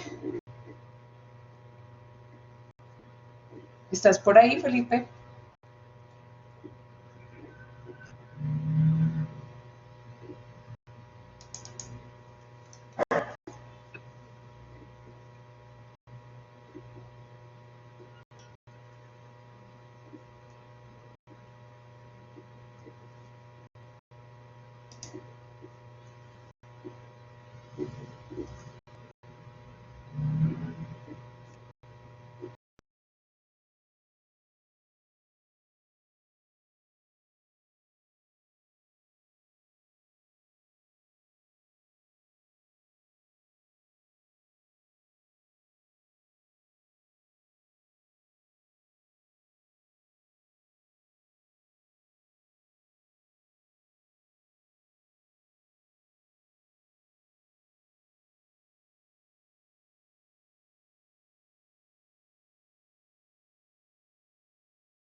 Lord.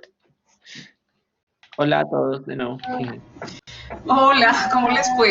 Ya estamos de vuelta. Estábamos como muy en la mitad. Pero bueno. Ay, lo siento, sí, yo sé que es un tiempo muy, muy corto para el ejercicio, pero pues la idea es que podamos conversar sobre pues qué realizaron en sus grupos. Entonces lo que vamos a hacer es que les vamos a dar un minutico, más o menos, un minutico y medio, a cada relator o moderador de los grupos para que nos cuente qué conversaron sobre lo que tendrían en cuenta para la construcción de su rúbrica de evaluación. ¿Quién quiere iniciar? ¿Puede abrir su micrófono o nos puede levantar la mano?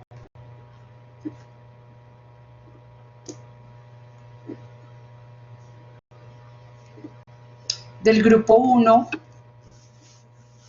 en donde estaba Leonardo. Nosotros somos grupo 1, nos estamos comiendo las galletas ya. Bueno, esa también era, se me olvidó decirles que ahí mientras tanto se pueden ir comiendo las galletas. Bueno, sí, creo que estamos listos. Listo, listo. En un minutico, cuéntanos cómo les fue. Bueno, uy, tengo solo un minuto. Bueno, entonces, no sé si Natalia, mi bella Natalia Pérez, que va a colaborar, ¿no? Porque ella estaba haciendo los apuntes. Perdón que te lance al agua, mi Nat. Gracias, Leo. Yo te pude relatora, pero era para hacer la síntesis y era otra persona la que iba a presentar, ¿no? Tú que estabas dándonos muchos ejemplos. Bueno, de lo que yo puedo sintetizar de la discusión es que, pues en la experiencia de pensarnos en la calidad de este producto, surge toda una gama de criterios. Pero eso enriquece el ejercicio en la medida en que yo creo que es necesario reagrupar los criterios, y es más o menos como a lo que llegamos. Hay unos criterios orientados al contenido mismo del producto, donde rescatamos el valor nutricional que pueda aportar, hablamos de, no sé, la forma que pueda tener, la cantidad de galletas que pueda proporcionar en el mismo empaque, bueno, como en términos de contenido. Y habían otros criterios más direccionados de pronto como al mercadeo que se le hace al producto para garantizar su calidad. Entonces allí hablábamos del impacto que tenga este producto en el consumidor. También hablábamos de, por ejemplo, la procedencia del producto en términos de si es un emprendimiento, si es una marca reconocida, el posicionamiento que pueda tener esta marca frente a otras. Entonces, sí, creo que la sensación del grupo es tener criterios de diferente naturaleza, digámosle, pero pues si los dejamos sueltos, pueden salirnos perfectamente 50 criterios y va a ser difícil de determinar entonces allí, pues evaluar uno a uno. Un último aspecto rápido es que pensamos también en la escala de valoración y la discusión estaba en si sería más efectivo para respetar la consigna de la calidad, pensar en una escala de valoración numérica o un poco más cualitativa de excelente a deficiente o algo así. Esa fue Listo. la discusión, pero no sé si Leo tenga algo más que decir.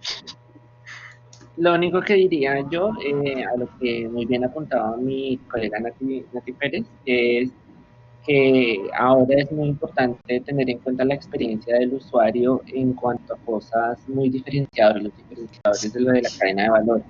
Por ejemplo, si tengo alguna alergia, si el producto es orgánico o el producto no es orgánico. Eso es muy importante ahora en evaluar la experiencia directa y personalizada del usuario cuando utiliza el producto. Es algo que quería anotar. Muchas gracias. Listo, muchas gracias Natalia. Bueno, vamos con el grupo 2. En el grupo 2 era todos de mi área, de lengua materna.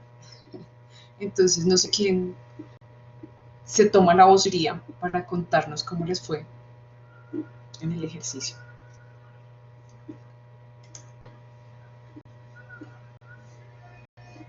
¿Escogieron a algún moderador ahí dentro del grupo que sea el que nos cuente? Creo que estaba en este grupo estaba Sonia. No, pero quizás Sonia o Juan Camilo pueden hacer un buen resumen porque otro profesor estaba como incapacitado, como un poquito indispuesto. Daniel Felipe, creo que estaba. Sí, pero Juan Camilo o Sonia creo que podrían animarse y no sé. Listo, Juan Camilo o Sonia, cualquiera de los dos que nos cuente. No sé, ¿quieres que empiece yo, Sonia? Parece que sí, porque no. Sí. Dale. Bueno, creo que no llegamos a la conclusión final, pero sí logramos Sí. como arrojar varias ideas. Tengo problemas con el micrófono. Sonia tiene problemas con el micrófono. Tranquila, Sonia, ya Juan nos estaba empezando a contar. Listo, Juan Camilo. Dale, listo. No, nada, entonces creo que no, o sea, no llegamos como a la conclusión final de cómo sería la rúbrica, pero sí alcanzamos a avanzar como, por ejemplo, en la necesidad de establecer algunos criterios puntuales, ¿no? Entonces evaluábamos la calidad de una galleta, por ejemplo, en términos del sabor, de la presentación de la galleta y luego de la apariencia de su empaque, también como de la cantidad o el tamaño. Creo que había otro par por ahí que no me acuerdo, pero en general, pues, se trata de establecer esas categorías y luego plantear como una serie de descriptores de cómo sería cada categoría en su estado idóneo, por ejemplo, cómo sería el sabor ideal, y luego empezar como a restar cualidades, que es lo que uno hace en una rúbrica, por ejemplo, universitaria o escolar o lo que sea, del 5 al 0, ¿no? Entonces el 5 es el resultado ideal por categoría, debe estar bien descrito y ir restando esas cualidades para poder saber cuáles son los indicadores de las otras notas, si se quiere. Creo que eso fue como un poco la conclusión. Por ahí vimos algunos ejemplos que pues como que mostraron los compañeros, pero sí, pienso que eso sería como la síntesis de nuestro trabajo en grupo. Listo, muchas gracias, Juan Camilo. No sé si alguien más del grupo quiere agregar algo. O si no, entonces le pediría el favor al tercer grupo que entonces nos cuente. El grupo en donde estaba, bueno, también habían profes de lengua materna, Mario Alberto, creo que Giselle, que nos cuenten cómo les fue en el ejercicio. Buenos días a todos. Buenos días, Mario. Una de las cosas que nosotros como hablábamos en el grupo básicamente era que una de las primeras cosas que se tendría que establecer es cuál es el objetivo con el que están siendo hechas las galletas para desde ahí partir a elaborar una rúbrica que evalúe las galletas desde diferentes criterios. Básicamente porque lo que nosotros señalábamos cuando discutíamos esto en el grupo era que no se puede evaluar con los mismos criterios unas galletas de chocolate que están hechas con funciones nutricionales a unas galletas Oreo que están hechas de pronto con otras distintas funciones. Entonces es partir un poco de entender cuál es el objetivo con el que se está haciendo hecha la galleta para desde ahí empezar a establecer criterios y sobre todo para empezar a establecer como el peso del criterio en la nota, más allá de que sea numérica o cualitativa. Y evidentemente, un poco como lo decía, cuáles son los distintos criterios con los que se va a evaluar cada galleta. Porque a las Oreo creo que desde el componente nutricional no sería lo más importante, pero sí a unas galletas, por ejemplo, para diabéticos con sabor a chocolate, podría ser mucho más importante. Sí. Bueno, muchas gracias, Mario. Bueno, pues entonces en este ejercicio lo que les cuento es, bueno, con los grupos de los otros 2 días sí hemos tratado de hacer un primer perfil de la rúbrica y ellos han coincidido con ustedes en que inicialmente lo que hay que hacer es establecer una lista de criterios, es decir, como unos elementos englobantes de lo que serían pues las características a evaluar de la galleta, ¿no? Entonces, por ejemplo, un grupo me sacó creo que el primer día más o menos unos 12 criterios, donde habían unos grandes criterios que estaban relacionados con la galleta, con qué tan saludable resultaba, con el sabor, y de ahí digamos que se derivaban otros subcriterios, que es más o menos parecido a lo que trataron de hacer en el grupo 1. Claro está que esos, digamos que criterios, pues en términos de un producto es un poco más fácil identificarlos, pero en términos de un proceso como el de la evaluación de aprendizajes, pues necesitan de unos descriptores que le permitan a uno identificar en profundidad o en detalle qué es lo que se espera del proceso del estudiante y que, como les decía al principio, pues si la rúbrica es también una herramienta para que el estudiante se haga consciente de su propio proceso, que le permita al estudiante identificar que eso de cada uno de los criterios en los que va a ser evaluado, digamos que está evidenciando un punto en su proceso. También es importante el tema de la evaluación, ¿no? Entonces, como decía el grupo 1, pues que establecemos una evaluación cuantitativa o una evaluación cualitativa. Idealmente, como lo planteaba al principio de la conversación Andrés Felipe, pues en términos de procesos de enseñanza-aprendizaje, lo ideal es pensar en una evaluación de tipo cualitativa, ¿sí? Pero cualitativa y cuantitativa, ¿no? Que nos permita tanto establecer una nota como que nos permita cualificar esa nota. Entonces, bueno, retomo también otros elementos que mencionaban en los grupos y es, bueno, es necesario establecer un número, digamos que loable de criterios, o sea, no puede ser una lista muy larga de criterios. Es importante ponerse de acuerdo, tal como lo decía ahorita Mario, en cuál es el objetivo de la evaluación, es decir, como la rúbrica se va a utilizar para una actividad, entonces tenemos que tener en cuenta al momento de elaborar la rúbrica el objetivo de la actividad y con esta actividad, digamos que va a estar contenida en la manera en que la rúbrica la va a evaluar. Y algo que mencionaba Leonardo, y es que hay que tener en cuenta la perspectiva del consumidor. Y en términos de la rúbrica, pues es interesante, en los otros 2 días lo han mencionado los profesores, cómo tenemos en cuenta el punto de vista del estudiante, digamos que para ser evaluado. Yo creo que con la rúbrica como una herramienta, el estudiante puede hacer un ejercicio de autoevaluación, pero también puede hacer un ejercicio de coevaluación. Entonces, eso le permite al estudiante, digamos que no solamente ser consciente de sus procesos, sino evidenciar de forma, en modo espejo, qué de lo que los otros están realizando, digamos que le falta a él o le permite a él, digamos que avanzar sobre su propio proceso. Bueno, entonces con este ejercicio ya vamos a dar como paso unas definiciones puntuales, y es que pues una rúbrica, ustedes la saben, me imagino que ustedes las manejan, es principalmente una herramienta para la calificación de una tarea de actividad. Como lo decía Felipe también en su presentación, la rúbrica optimiza el trabajo de evaluación porque primero le permite al profesor tener muy claro cómo se articula esos objetivos de aprendizaje con lo que va a evaluar, ¿sí? Optimiza también esto de que el estudiante tenga la posibilidad de reclamar, porque si ya está muy claro desde el principio qué es lo que se le va a evaluar, y si él conoce qué es lo que se le va a evaluar desde su proceso, pues digamos que es muy poco el espacio que queda como para interpelar la evaluación. Además que si se espera que sea un proceso formativo, pues el estudiante digamos que se hace consciente de ello con la rúbrica.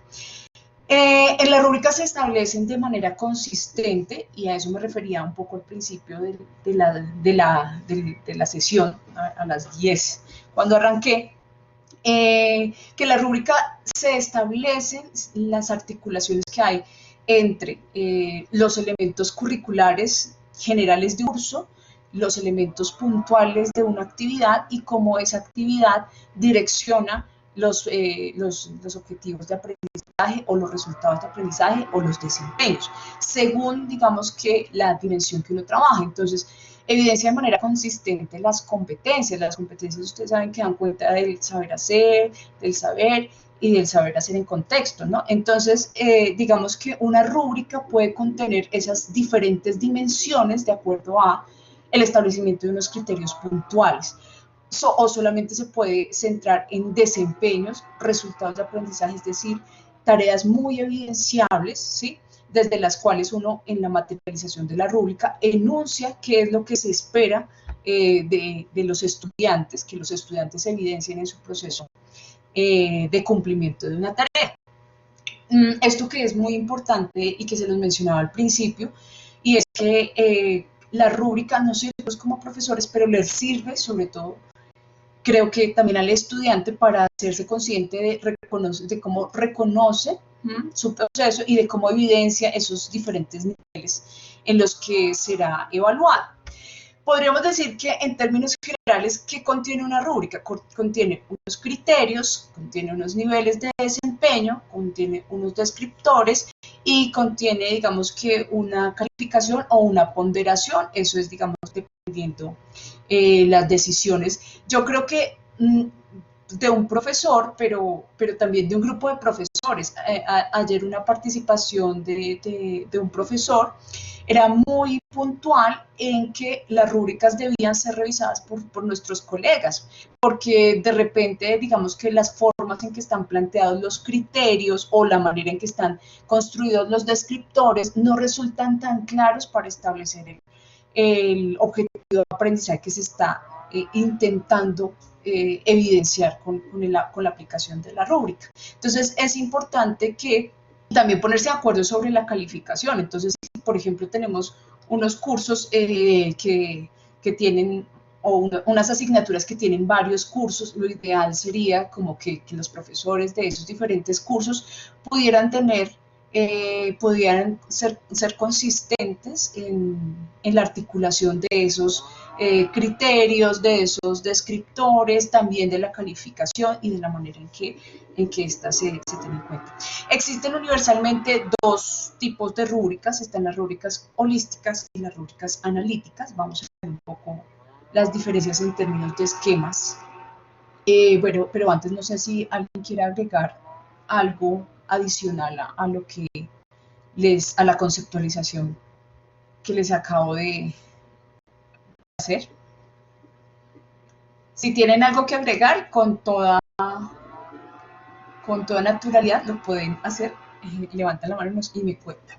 Bueno, entonces este es como un esquema de lo que sería una rúbrica holística, en donde se establecen unos criterios y unos criterios o unas categorías, y hay unas características por criterios, pero digamos que en este esquema nos propone diferenciar criterios y características. Las rúbricas holísticas, ahorita les voy a mostrar otro modelo, por lo general lo que hacen es que reúnen varios criterios dentro de una misma, puede decir, característica, y que son más fáciles de utilizar porque no son tan profundas, digamos que agilizan el proceso de evaluación. Tiene la ponderación y pues tiene el lugar del total. Acá les muestro otro ejemplo en donde ya no es solamente el esquema, sino es el ejemplo puntual de lo que sería una rúbrica holística. Y entonces hay unas categorías o unos niveles de desempeño, más que categorías diría yo que son niveles de desempeño, y un descriptor general que reúne a su vez varios criterios. Entonces, por ejemplo, acá habla de que esta es una rúbrica para evaluar escritos, entonces que si el texto es creativo, si demuestra pensamiento crítico, si es profundo y si demuestra un estilo personal. Y entonces todas los dos descriptores lo que hacen es avanzar o degradar en términos de esos elementos globales, pero fíjense que no son puntuales. Entonces uno podría decir, este sería una rúbrica ideal, por ejemplo, para evaluar en los primeros años de escolaridad, en preescolar y en primaria, ¿no?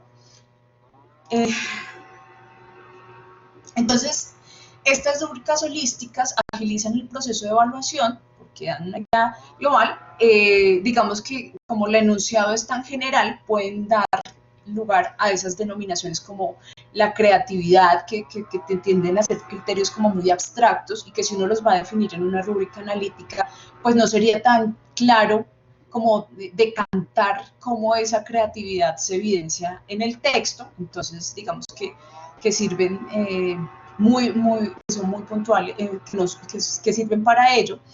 Mientras que las analíticas sí arrojan una información un poco más detallada entre el nivel en el que se encuentra el estudiante y las rúbricas analíticas, que no les he mostrado los modelos, ya están más acá adelante, tienen los descriptores. Entonces los descriptores le permiten al estudiante mirar en qué nivel se encuentra y cómo puede, digamos que, avanzar en su propio proceso. Mientras que las rúbricas holísticas podrían considerarse más como de una evaluación sumativa, las analíticas pueden ser más de un ejercicio formativo, porque precisamente en el detalle está la posibilidad de que el estudiante sea consciente de su proceso. Entonces, este es, por ejemplo, una silueta, un modelo de lo que sería una rúbrica analítica, que era como la que estaban pensando el grupo 1 y el grupo 2, y es como establecer una serie de criterios, una lista de criterios, y de cómo, digamos, que hay unos niveles de desempeño que pueden establecerse de acuerdo a descriptores. Y pues digamos que estos niveles de desempeño pues se pueden definir en términos cuantitativos o se pueden definir en términos cualitativos o de forma mixta, es decir, reuniendo tanto lo cuanti como lo quali, y pues digamos que finalmente está como la columna de la calificación. Este es como el esquema. Entonces vienen los criterios, vienen los niveles de desempeño y por los niveles, digamos que se describiría cuál sería cada uno de los descriptores que darían cuenta de esos niveles. Acá está una ilustración, digamos que mucho más amplia de lo que sería ese ejemplo de rúbrica analítica. Entonces, bueno, acá está un aspecto a evaluar. Dice, realiza las tareas que le son asignadas en los plazos requeridos, aportando al resto del equipo, y entonces, bueno, acá viene toda los niveles y los descriptores que dan cuenta de esos niveles. ¿De qué conversábamos ayer? Bueno, ahorita les voy a contar como un poco las perspectivas que tenían los profesores respecto al uso de estas rúbricas, respecto al uso del lenguaje en estas rúbricas. Leo, te doy la palabra.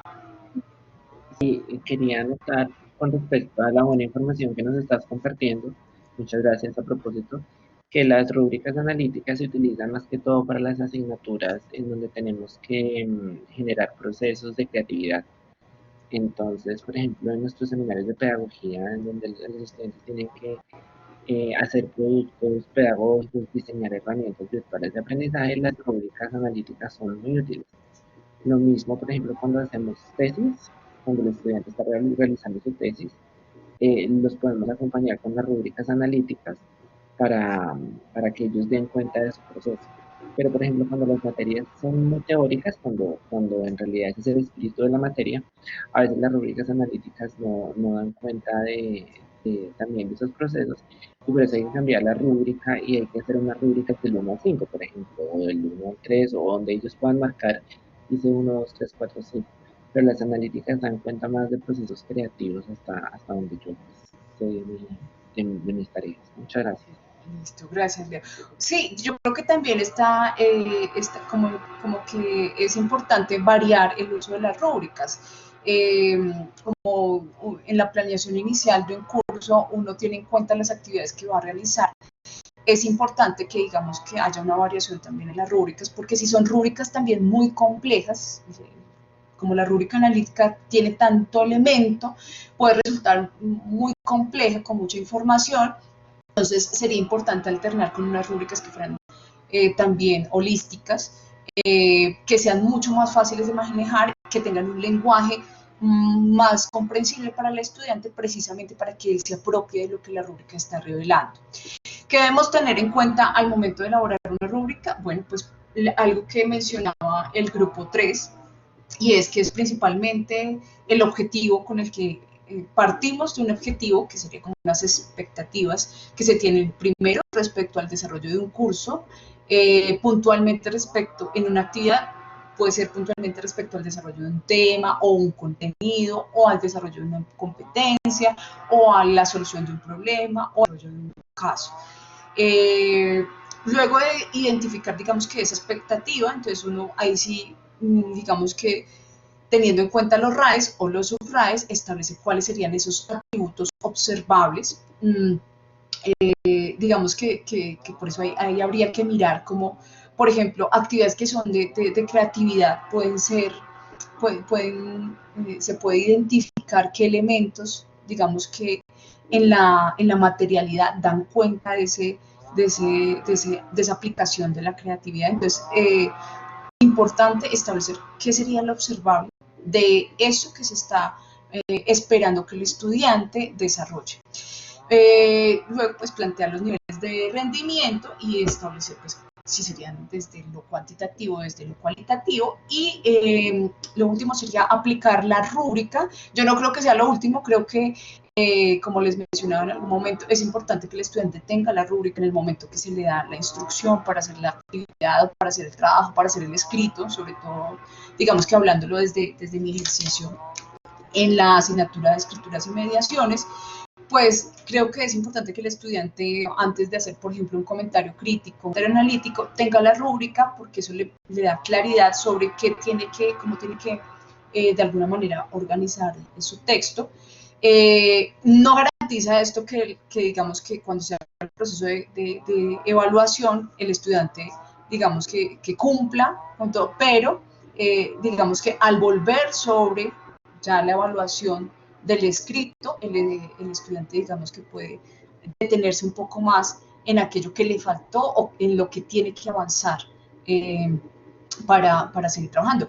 Es importante que la rúbrica no habla por sí sola, si bien tiene unos elementos, unos criterios o unos descriptores. ¿Qué es lo que sucede? Que muchas veces esos criterios son especializados, pues, porque los formulamos nosotros, los profesores. Entonces, si nosotros hablamos de intertextual, y de pronto nunca le hemos hablado al estudiante de qué es la intertextualidad, pues digamos que ahí pues el estudiante no va a hacer ninguna conciencia sobre lo que implica que él establezca diálogos con diferentes textos al momento de construir un escrito. Entonces, yo creo que sí es importante, y con varios colegas lo hemos conversado, que aparte de la rúbrica haya un ejercicio de retroalimentación en el que se le pueda, digamos que de alguna manera, si es una rúbrica de lenguaje muy subido, se le puede bajar el lenguaje al estudiante para que entienda qué es lo que se le está, qué es lo que se le evaluó, y que más allá de los criterios o los descriptores que tiene la rúbrica, pues también es importante, sobre todo en la escritura, hacer unas observaciones puntuales o particulares de lo que sería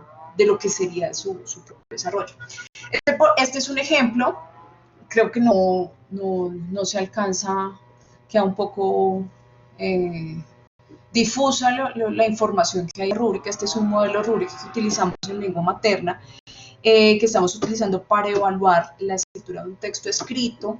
Esta rúbrica, digamos que pues la subimos a Blackboard, y esta rúbrica tiene, por ejemplo, tiene 6 criterios de evaluación, y cada uno de estos criterios tiene unos descriptores en los que está, digamos que está tanto la evaluación o la evaluación cualitativa como la evaluación cuantitativa.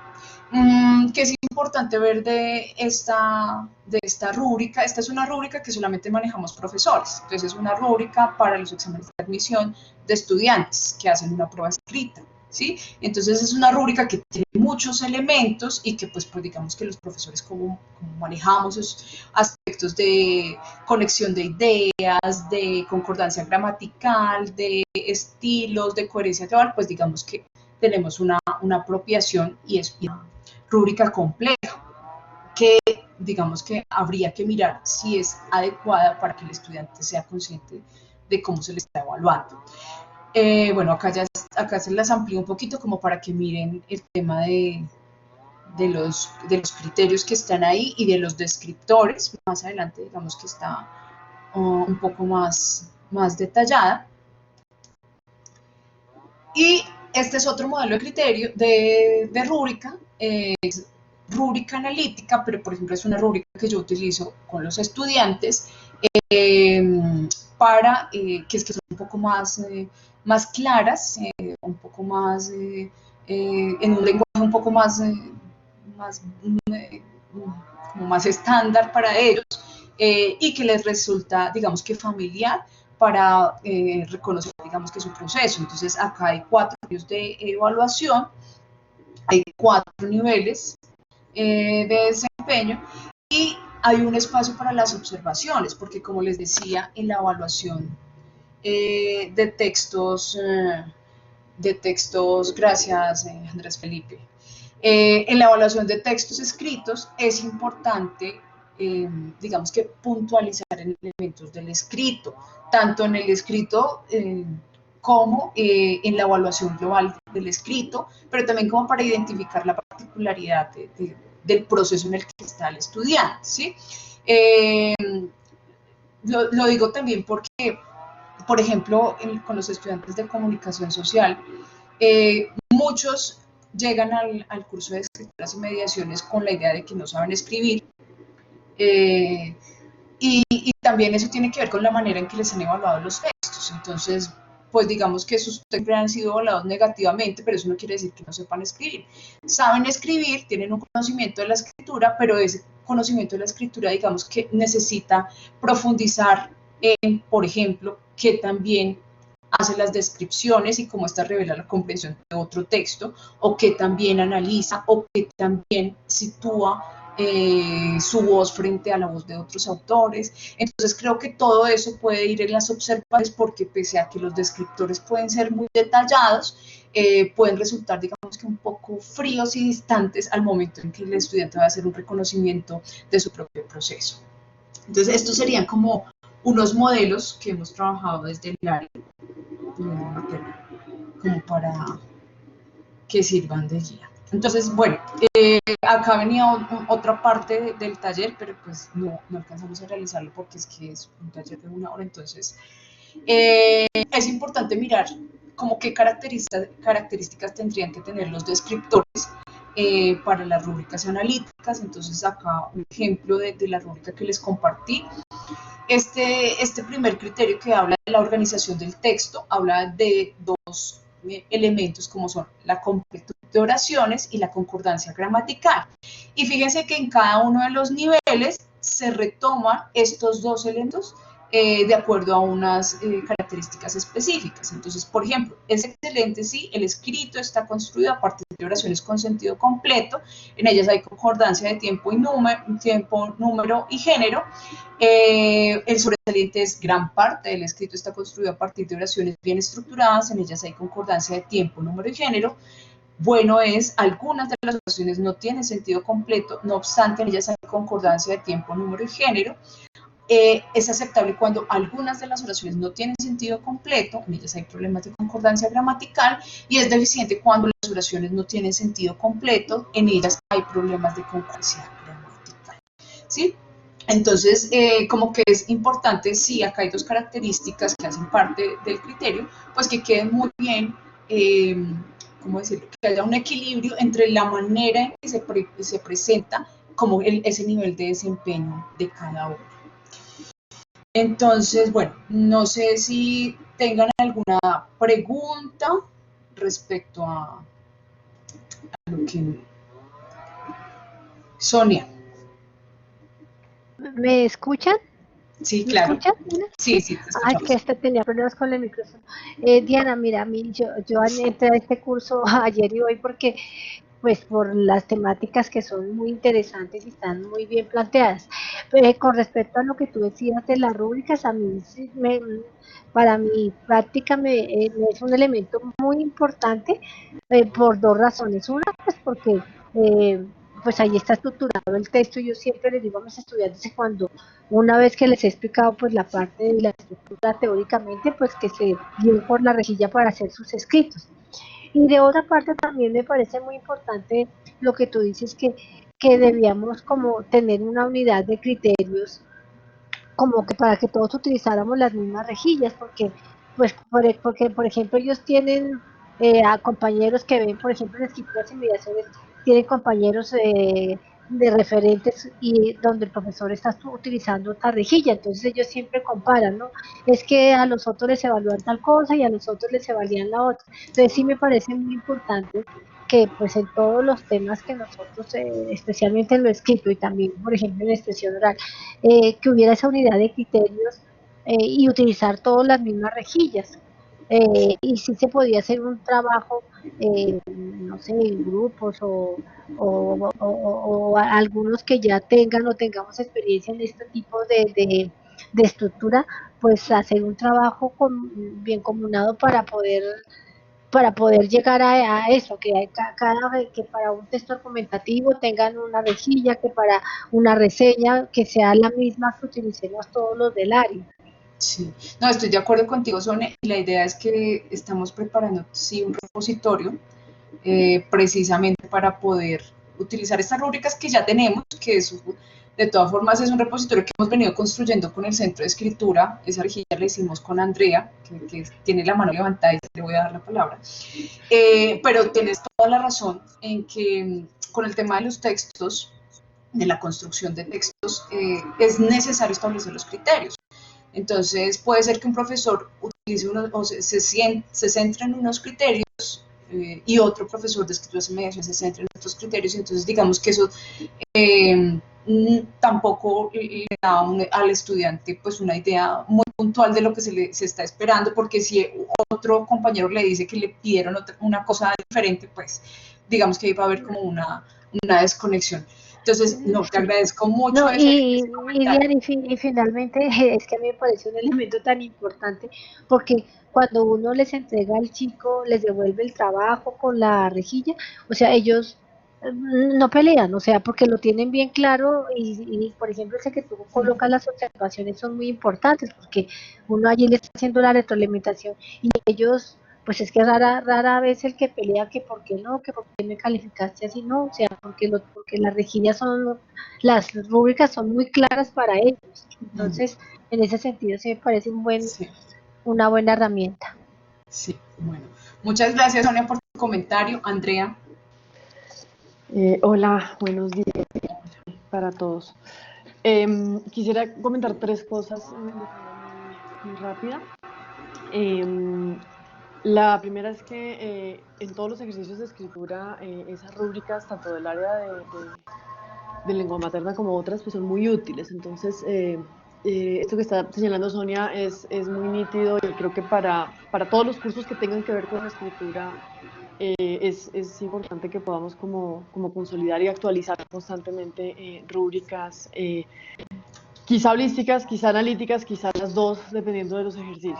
El segundo comentario, que te lo había mencionado a ti, Diana, pero no lo había comentado con los otros profesores, es que también en esas rúbricas analíticas parece, digamos, que hay mucho detalle, pero pues también es importante entender que no todo cabe en una rúbrica. Entonces el espacio del comentario cualitativo creo que sigue siendo relevante, además de las rúbricas. Es un comentario breve, general, pero global, digamos, sobre los textos específicamente.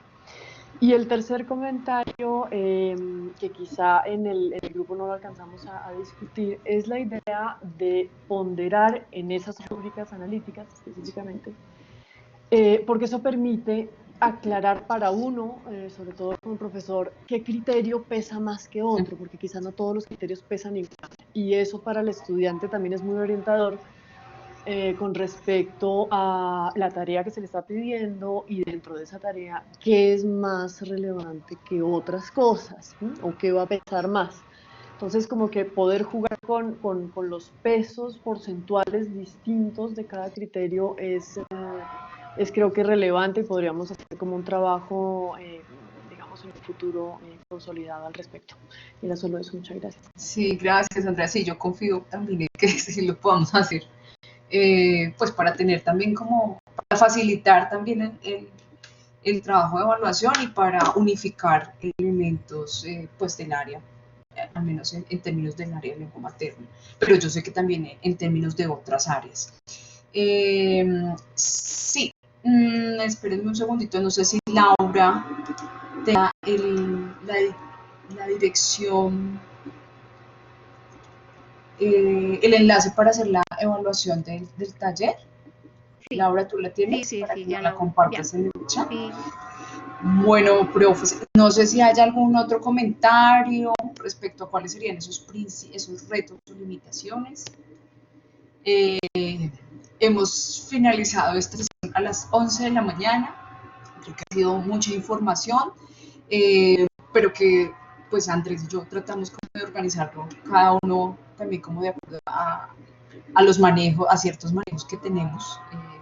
Yo particularmente pues no es que sea experta en rúbricas, pero creo que sí, digamos que la experticia ha estado más bien en el manejo que le he dado desde mi clase y desde el centro.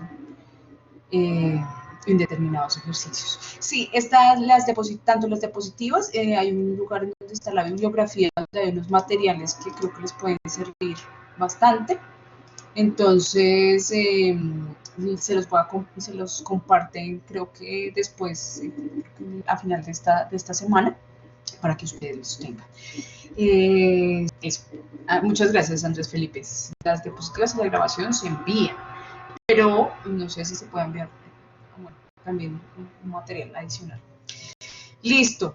Bueno, pues nada, los invitamos a que hagan la evaluación de la sesión. Les agradecemos mucho por su participación, por su escucha, por sus comentarios, por permitirse hacer el ejercicio con las galletas de chocolate. Ojalá no hubieran sido muy dulces para este momento de la mañana, pero pues nada, muchas gracias a todos y pues que tengan un excelente día. Listo, Diana, mil gracias a ti por tu presentación, igualmente a Felipe por esos aportes tan importantes. Gracias al resto de los profesores por su participación en las actividades y también por sus aportes a esta discusión. Nos veremos entonces la próxima semana. Profesores, por favor, no olviden que para el cierre de este ciclo tenemos un café pedagógico en el que al que están ustedes cordialmente invitados, tanto a narrar sus experiencias como a escuchar las experiencias de otros. Si quieren postularse para narrar sus experiencias, por favor, me escriben al correo de Laura Castiblanco. Hay hasta ahora 4 profesores postulados, esperaríamos tener 6 profesores. Sería muy bonito de verdad poder escuchar sus experiencias del semestre pasado. Gracias a todos, profes, y que tengan un buen resto de día. Gracias. Muchas gracias. Hasta luego. Hasta luego.